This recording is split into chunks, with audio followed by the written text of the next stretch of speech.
So in this lecture, we're going to set up a GitHub repository for our FilmPire project. To do that, let's head to our browser. More specifically, you want to visit github.com.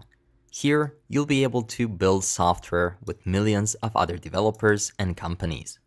So let's go ahead and sign in or sign up if you don't have a GitHub account already. I'm going to sign in.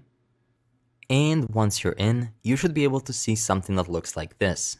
This is the activity tab, but you can also go to your profile to see only the repositories that you have created. Now I'm going to zoom this in a bit so you can see it more clearly. And you want to go to this little plus sign at the top and click New Repository.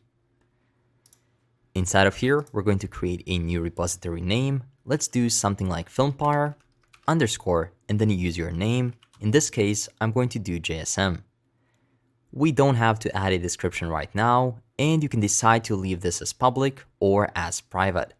In this case, I'm going to set it to private because I'm still in the process of recording this entire course out. Later on, it's going to be set to public.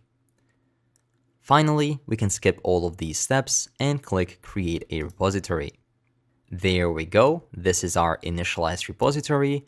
Right now it's empty, but all the steps of having everything we need here are right here. So we can simply copy it step by step. I'm going to put this side by side with my editor, like this. And now we can open up our terminal. Again, Control and then tilde, at least on my PC. We can clear it and let's go ahead and start right away. The first command is going to be git init. This is going to initialize or reinitialize a Git repository. Then we can skip this command because we already have a README file right here, if you think about it. Then we want to add all of the files and folders to our Git, so we can simply run git add and then dot. This is going to add all of the changes to your commit. You can ignore these messages for now. Then we can go ahead and copy this line, git commit -m and then first commit. Finally, we can branch to a main branch with this command. And again, you can copy this second to last line. This is going to add a remote origin. And finally, you can run git push u origin master. Basically, we've simply copied most of these lines. And that's it. Our application is now pushed to GitHub. Let's go ahead and reload the page, and we should be able to see all the files and folders if we go to FilmPire JSM and click View Code. There we go. We have our public, source, ESLint-RC, gitignore, README, but keep in mind that we don't have our node modules, and that's for a reason.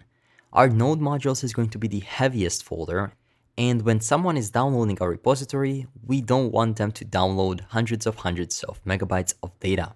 What we will do is simply give them the package.json, which is going to contain the information so that they know which dependencies they have to install by simply running npm install. With that said, right now, our GitHub repository has been initialized, and that's the only thing we have to do so far.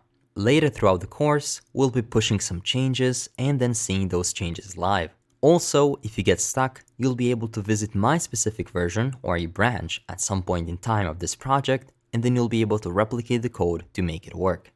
With that said, our current repository is done, and we are ready to get back to creating our project. I'm going to close the GitHub for now, and we're going to maximize the Visual Studio Code window. And that was it. Our Git repository has been initialized, and we are ready to start installing all of the necessary dependencies that we're going to use throughout this project. So let's go ahead and do that in the next lecture.